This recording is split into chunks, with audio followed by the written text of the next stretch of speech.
आज मैं डिस्कस करना चाहता हूँ कि फिलर जो हमने रिसेंटली शुरू किए और अब मैंने देखा कि कहीं और भी कर रहे हैं लोग। तो फिलर के बारे में कुछ बातें। जब हमने शुरू में बॉडी फिलर्स बेसिकली यूज़ किए जाते हैं पेनिस की गर्थ को बढ़ाने के लिए।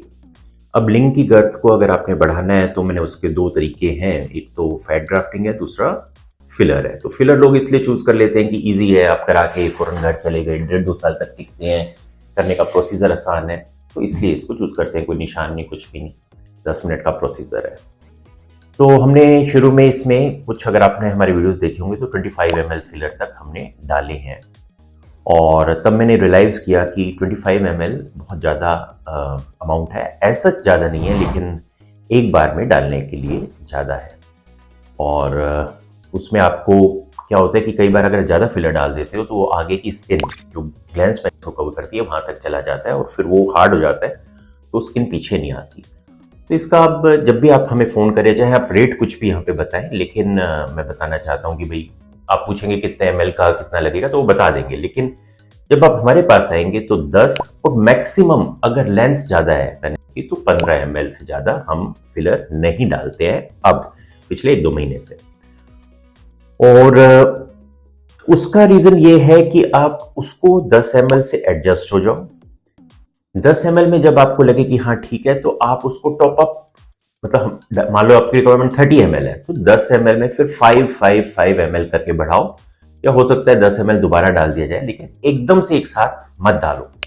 हालांकि आपने सुना होगा कि इसके लिए इंजेक्शन भी आता है जो इसको डिसॉल्व कर देता है, लेकिन अगर आप ज़्यादा फिलर डालते हैं तो वो आपको बहुत मुश्किल है उस एंजाइम से, हाइड्रोनेडेज जिसका नाम होता है, उस सारे फिलर को एब्जॉर्ब करना। और पता भी नहीं है कि कितनी डोज देनी है, क्योंकि आमतौर पे बॉडी फिलर को ये जो एंजाइम होता है ये फेस पे जब हम फिलर डालते हैं तो उनको एब्जॉर्ब करने के लिए होता है, और फेस पे 1 ml 2 ml इतना ही डलता है। तो इसलिए धीरे धीरे प्रोग्रेस करना चाहिए इसके बारे में, नंबर 1 बात। अभी इसी से रिलेटेड मेरे पास ऑस्ट्रेलिया से फ़ोन आया, एक पेशेंट ने कहीं दिल्ली से टेक्ट्रा इम्प्लांट कराया था उसको, क्योंकि टेक्ट्रा बहुत हार्ड इम्प्लांट होता है और कई बार अगर साइज़ ज़्यादा बड़ा डाल दिया जाए तो काफ़ी पेन होता है। तो उनको पेन रहा, बाद में उन्होंने आके फिलर भी कराया और मेरे पास फ़ोन आ रहा था उनका, मेरे से उनसे कॉन्टैक्ट नहीं हो पाया, तो उन्होंने दिल्ली में कहीं फिलर कराया और उनको 45 ml फिलर डाल दिया गया। तो मैं इस तरह के केस के बारे में बता रहा हूँ कि आप लालच ना करें कि आप 40 ml डलवा लेंगे या इतना डलवा लेंगे, क्योंकि 40 ml से क्या हुआ कि वो सारा का सारा फिलर एकदम, उसकी जो शेप है वो पूरी तरह से बिगड़ गई। बिगड़ इन द सेंस, सारा फिलर फ्रंट में डाल दिया, पीछे नहीं डाला। पीछे क्यों नहीं डाला? क्योंकि जो डालने वाले थे वो इतने एक्सपीरियंस नहीं थे। पीछे यूरेथ्रा होता है, पेशाब का रास्ता होता है, तो वो वहां से डर के वहां पे नहीं डाला। जबकि अगर आपने फिलर डालना है तो आपको आगे और पीछे हर जगह डालना चाहिए। डरने की बात इसलिए नहीं होती कि जो हम फिलर डाल रहे हैं वो स्किन के जस्ट नीचे डाल रहे हैं, हम यूरेथ्रा में नहीं डाल रहे। अगर जो भी यहाँ की सर्जरी करते हैं, जिनको यहाँ की एनाटॉमी पता है यहाँ पे क्या चीज़ है, तो उनको चारों तरफ फिलर डालना चाहिए। इवन फैट भी आपको चारों तरफ ही डालना चाहिए। बहुत सी जगह मैंने देखा कि फैट को भी सिर्फ फ्रंट में डाल देते हैं और फिलर को भी सिर्फ फ्रंट में डाल देते हैं, वो गलत है।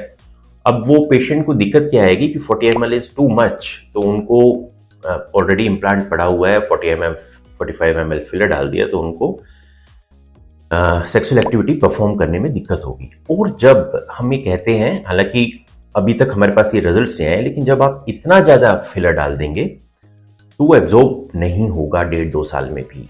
उसका रीज़न ये है कि किसी भी फिलर को एब्जॉर्ब होने के लिए उस फिलर को, ये सिर्फ कंपनीज बेसिकली ये कहती है कि हमारे फिलर 1.5 से 2 साल में एब्जॉर्ब हो जाते हैं।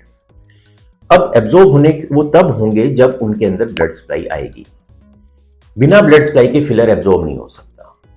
तो अगर आपने बहुत ज्यादा फिलर डाल दिया तो बहुत सा फिलर अंदर है, इस तरह से है, यहाँ पे ब्लड सप्लाई आएगी, यहाँ पे ब्लड सप्लाई आएगी, लेकिन जो बीच का फिलर है उसको एब्जॉर्ब होने में काफी टाइम लगेगा। तो ये 1.5-2 साल में नहीं एब्जॉर्ब होगा, उससे भी ज्यादा टाइम लग सकता है। हालांकि फिलर को एब्जॉर्ब होने के लिए बहुत ज्यादा चीजें इंपॉर्टेंट होती है, कितनी ब्लड सप्लाई है उस एरिया की, आदमी कितना का मेटाबॉलिज्म कितना है, आदमी कितना एक्टिव है, वहाँ पे एनवायरनमेंट कैसा है, ठंड है, गर्मी है, कई चीज़ों पर डिपेंड करता है। एक्सरसाइज करता है कि नहीं, तो इन सब चीज़ों पर डिपेंड करता है। तो अगर आप फिलर करवा रहे हैं तो धीरे धीरे आगे बढ़े। एक और फायदा होता है, जैसे हम फिलर डाल रहे हैं, ये बहुत डिटेल वीडियो है फिलर के बारे में, बॉडी फिलर जो हम यूज़ करते हैं, आप इसको ध्यान से सुने। अगर हम फिलर डाल रहे हैं तो मान लो हमने 10 ml फिलर डाला। अगर आप इमेजिन करेंगे कि जो स्किन के नीचे डाल रहे हैं, अगर आप देखेंगे कि लिंग की जो स्किन है वो बहुत ज्यादा पतली होती है, फिलर एक जेल की तरह होता है और वो सॉलिड हो जाता है, तो वो जब आपने डाला तो आप उसको फिर डिस्ट्रीब्यूट करना पड़ता है, उसको आप उसकी मसाज करके किस तरह से डिस्ट्रीब्यूट करते हैं उसी वक्त। लेकिन क्योंकि लिंग की शेप इधर उधर चेंज हो जाती है, वो बहुत ज्यादा हार्ड नहीं होता, मतलब नॉर्मल कंडीशन में सॉफ्ट रहता है, तो कहीं से मान लो ऐसा हो सकता है कि राइट साइड पे ज्यादा फिलर डल जाए और लेफ्ट साइड पे कम डल जाए। अब मानो आपने पहली बार में बहुत ज्यादा फिलर डलवा लिया, तो अगर राइट में ज्यादा हो गया लेफ्ट में कम हो गया, तो आप इसको कैसे करेक्ट करेंगे? ऐसे तो है नहीं कि अब आपने अभी डलवाया आप उसको एब्जॉर्ब करवाएंगे। लेकिन जब हम 10 ml डालते हैं तो मान लो हमारा राइट साइड पे ज्यादा हो गया, तो हमारे पास ऑप्शन है कि हमें और तो डालना ही है, तो हम 5 ml लेफ्ट साइड पे ही सारा फिलर डाल सकते हैं और इस तरह से एक ज्यादा अच्छी शेप आपको अचीव होती है एज कंपेयर टू एक साथ फिलर डलवाने में। तो फिलर के बारे में यही था। अगर आप इसके, और दूसरा बहुत से लोग आजकल पता नहीं मुझसे आके क्यों पूछ रहे हैं कि कौन सा फिलर, HA फिलर डालते हैं। शुरू से हमारे सारे वीडियोस यही है, सिर्फ HA फिलर ही यूज करना चाहिए। और अगर आपने हमारा एक वीडियो नहीं देखा जिसमें पेशेंट ने परमानेंट फिलर डलवा लिया था, उसको निकालने के लिए हमें सर्जरी करनी पड़ी, वो बहुत मुश्किल थी। परमानेंट फिलर का सवाल ही नहीं है, सिर्फ फिलर, HA फिलर ही प्लास्टिक सर्जरी में यूज किया जाता है, उसको यूज करना चाहिए, सबसे सेफ फिलर होता है, तो HA फिलर ही यूज होता है और बड़ा सेफ है, इसमें कोई डर नहीं है। लेकिन इसको भी करने का एक तरीका है जिस तरह से इसे किया जाना चाहिए। Thank you.